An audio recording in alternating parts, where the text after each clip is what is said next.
I know that. All right, okay. Hi, my name is Bill Heidbreder. Voice I'm bells, a writer, continue. film critic, sometime actor, and film lover. That's how I know David. You gotta put the mic up closer to your face. Did you not hear that? Did you hear that? Can you guys hear him? Okay. I'm going hard Here here, I and I am. apologize. We're gonna now, give a big hand. This is Thanks for coming. You know, like my mother always said, she said, always don't leave for tomorrow what you can do today. And you guys came here and saw the movie, you know, and you might never see it again. So, is he answering on Skype? We're trying to get a hold of Larry too, because we want to phone him in. You know, you don't want to listen to me talk, because I'm just a regular guy. That's the real deal. So. Oh, you're okay. Well, I mean, we can start talking. It's okay. Yeah. So what's up? Tell us first of all. Now this is semi-documentary. It's like 80% documentary, 20% reenactments. So it's all truth. Not scripted. The reenactments were scripted based off of things that happened to him in his real life, such as getting fired by a Chinese gentleman, Kenny, who's his boss, and he got fired by that real guy, but then he got called back like 2 days later because the guy missed him so much. They used to go to the all-you-can-eat every day. You left out the sentimental part. Yeah, well, you know, sometimes you have to, right? But yeah, I mean, there were bits and pieces that were put together again.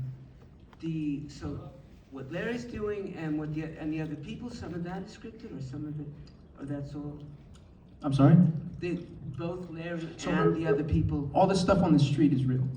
These are all people that he knew either personally or, oh Jesus Christ. Did you cue I thought I heard something. Bro, are you good? Can he even hear? He's in a haunted house. Do we have Larry, can you hear? All right, let's ignore him for now. He'll get there. So how did this come about? How did this happen? So I met this guy, I kind of prefaced this before the movie. I met him when I was like 11 or 12, and then we reconnected when I was a teenager. And, you know, I kind of used to drive him around because he didn't have a car, you know, and he would just give me like historic tours of the city, you know, and introduce me to random people that I would never see again. And that's kind of, you know, what the movie was. Because during COVID, he was going around doing this shit. I had never seen him actually do it in person, but I heard about it and I thought it was just a fake. And I saw him do it. And I was like, after about 2 or 3 days of following him and just, you know, hanging out, I said, we should film this. That was it. I don't know if this is gonna work. If he was here, if he comes, we can ask him. What the fuck are you doing, bro? All right. Let me just call him on my phone. I'm sorry, what? Does he do routines and big moment. stuff? Yeah, he does routine. He used to do stand-up at this place called Casa Bonita. Are you guys familiar? It was made famous in South Park. It's like this shitty, like, Americana Mexican restaurant that's also like an amusement park. And he would just do stand-up in there. I'm gonna just call him on my phone and put the mic up to it because this is not working. But yeah, what else? See if he answers.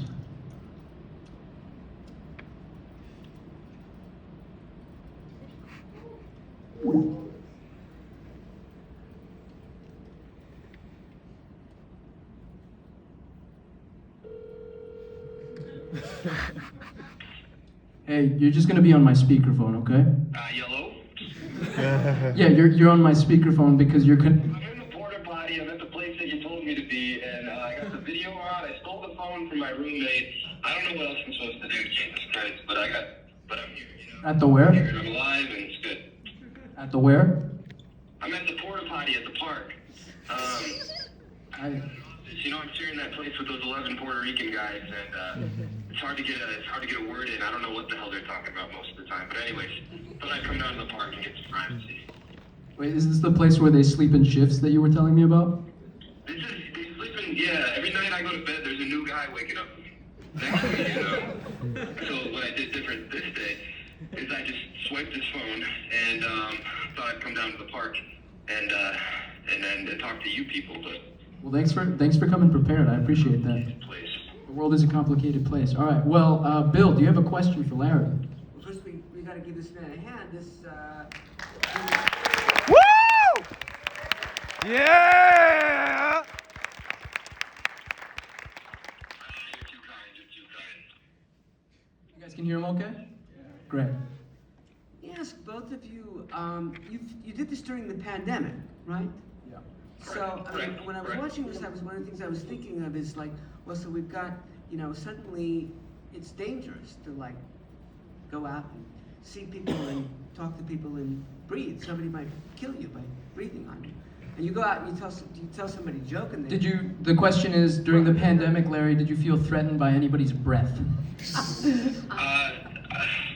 Yes, but I've learned in the business that if you're going to be a street comedian, there's going to be smells, there's going to be sights, there's going to be fear, there's going to be sweat, and there's lots of other things that there's going to be as well. But that's just one of them, and I have embraced that as part of the struggle, the love, the journey. So be it. Fantastic. All right, you want to continue with the question? Well, I was just thinking, well, let me ask you, David. Yeah. Making this film during the pandemic, so, like, comedian goes out and tells jokes to people not in a club and on a stage, but, like, in their face. That's a dangerous thing to do. And no? Maybe not? I don't think so. Like, Maybe that's because I'm a kid and I, it's like if what you're saying is we were being stupid, then yes, we were being stupid because we were going out there when nobody else should have been out there. I didn't say anything about stupidity. Okay. I said it's dangerous. I So was- you got this pandemic and you're talking to somebody and you're in their face and that's dangerous.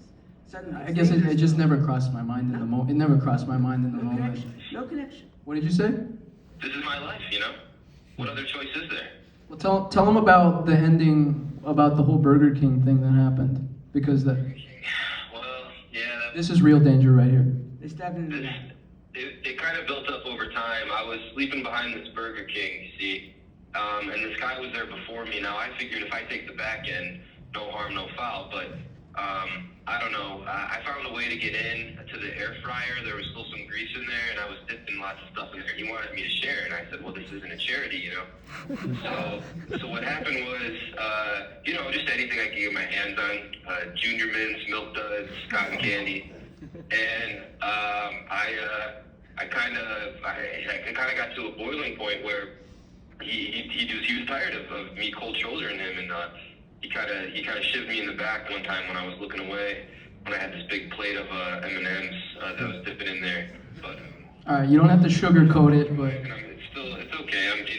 Things happen when I don't yeah, and that was especially tough because I was editing the movie, and then he called me and said he was in the hospital, so I had to jump on a plane and go to Colorado. But you got through it. almost lost it all there, but So that's maybe the most dangerous thing that happened was after the movie. drinking some Mickeys and everything, it's just Yep. the way it's supposed to be. This is God's plan.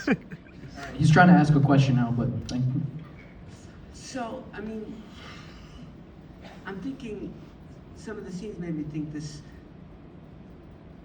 What's really funny is what is not funny at all. 100%. Because I've told you this 100 times, Larry, but your jokes are just not funny. But the people's reactions are priceless. No, that's not what I meant. That's what I meant. Excuse me, that is not what I meant. Let's see you try, I'm not trying, you try. All right, we'll continue. No, what I mean is, what is the relationship between shit that happens, and sometimes literally shit, between shit that happens and, I mean, Beckett said, nothing is funnier than unhappiness. Yeah. And the stuff of comedy sometimes is shit that happens, dying, horror, Sure.